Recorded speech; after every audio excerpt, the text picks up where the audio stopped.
And finally, to our special segment, Resurgent Africa. Amid the coups and the crises, there are many positive stories from Africa that often get overlooked, but not on this show. Our story today is about South Sudanese athletes who are living their Olympic dream. The world's youngest nation's basketball team, called Bright Stars, has managed to wave its flag at the Olympic Arena in Paris. And as the team name suggests, these players are the shining stars of the East African nation.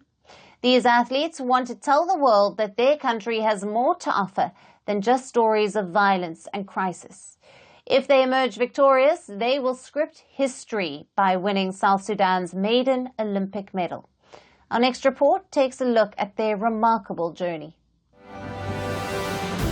The Paris 2024 Olympics arena features South Sudan's flag this time.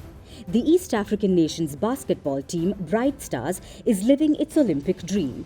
For South Sudanese athletes, the Olympics are not just about sports.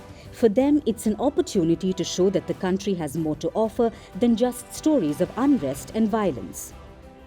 You know, a lot of times that when people think about South Sudan, all they think about is the war and, you know, maybe the genocide in Darfur, or it's always a lot of negative thoughts. But there's a lot of beautiful things about our country, and I think that basketball being something that unites us and something for us all to be proud of, you know, it's something that's really positive. While the team has players from the US, Australia and Canada, and some of them started their lives in refugee camps, they know little about their country as their parents fled during the Sudan conflict from 1983 to 2005. The misery continued with another catastrophic unrest between 2011 and 2018, marking the longest civil war on record. It killed 400,000 people and displaced millions. South Sudan continues to be plagued with political and ethnic violence, poverty and corruption, along with frequent natural calamities. But these athletes are trying to bury the horrors of the past. They have battled a lack of resources and poor conditions to make their way to the Olympic rank chart. The team's participation in the Games is already a win in itself. It reflects the players' victory over their miseries. When we play basketball, South Sudan completely stops. All the violence, everybody's tuned into what these young leaders are doing. These are trailblazers of a country. And like I said before, basketball has united. It has given this country hope. It's given this country some healing. It's given this country some inspiration, some motivation. It also reflects their determination and hard work aligned for a common dream, which is to make their young country proud. They aspire to leave a mark of their nation at an international level. You know, we know that the fight is not over, and you know it's on us to continue that and continue to show the world, you know, that South Sudan is here. You know, so for us, that's why it's so meaningful. Whenever we put on that jersey, we know that we're not just playing for ourselves, but you know, there's a whole nation, you know, country behind us that, you know, seeing us as a beacon of hope, you know, to change the narrative and, you know, just continue to, you know, bring optimism and positivity, you know, back to the country. The Olympic medal is not just a professional accolade for these players. The goal is rather personal. Some of them have even put their flourished careers aside to fulfill their duty towards the nation. 27-year-old NBA superstar Wenyan Gabriel is one of them. The potential in South Sudan is almost unlimited. I mean, even when I went back home for the first time, I went to my hometown in Rumbek, and I saw people that are taller than me, 7 feet tall, and they're herding cow, you know what I mean? Like, they don't have the opportunity yet. Even in our country, still to this day, we don't have a single indoor court. So, like, that speaks volumes for us to be the best team in Africa right now.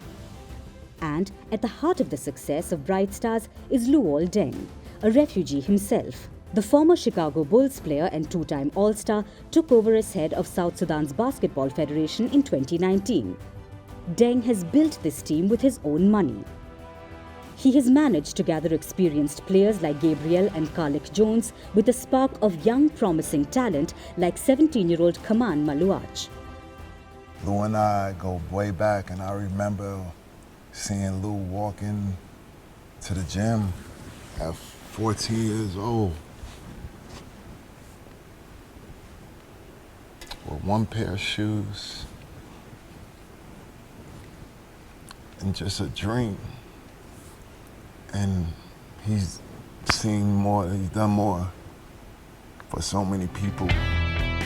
Bright Stars gained the international spotlight after the Basketball World Cup in August last year.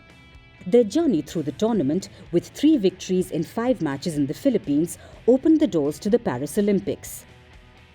You know, when we first started, you know, we had to compare ourselves, you know, to the African teams here and, you know, just seeing where we stand and what we need to improve, you know, to make it to the top. So when we went to Manila, it was the first time ever, you know, we played against, you know, Puerto Rico, Serbia, you know, China, Philippines. You know, that was the first time ever we're like, how do we actually compare against, you know, the rest of the world? And they continue to give a spectacle performance. In a warm-up match in London, they nearly delivered a stunning upset to the mighty US team, eventually losing by just 1 point, 101-100. At the Paris Olympics, they defeated Puerto Rico in their first group stage match. Before Bright Stars, only 5 athletes have competed at the Games under the flag of South Sudan. If these bunch of refugees, as Gabriel describes them, manage to get a podium finish, they will script history. The victory will mark one of the rare positive chapters in the history of the youngest nation in the world.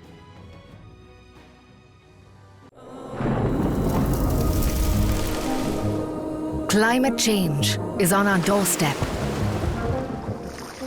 It's time for a revolution to take root. And it starts with 1.4 billion Indians. It starts with 1 tree. 1 tree for humanity. 1 tree for Mother Earth. 1 tree for our future. Project 1 Tree, a News 18 network initiative.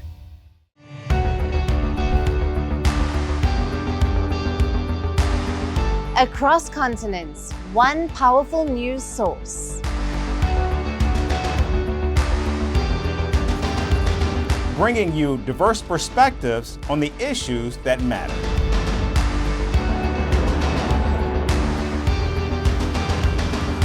We go beyond the boundaries to give you that little extra about every sporting moment.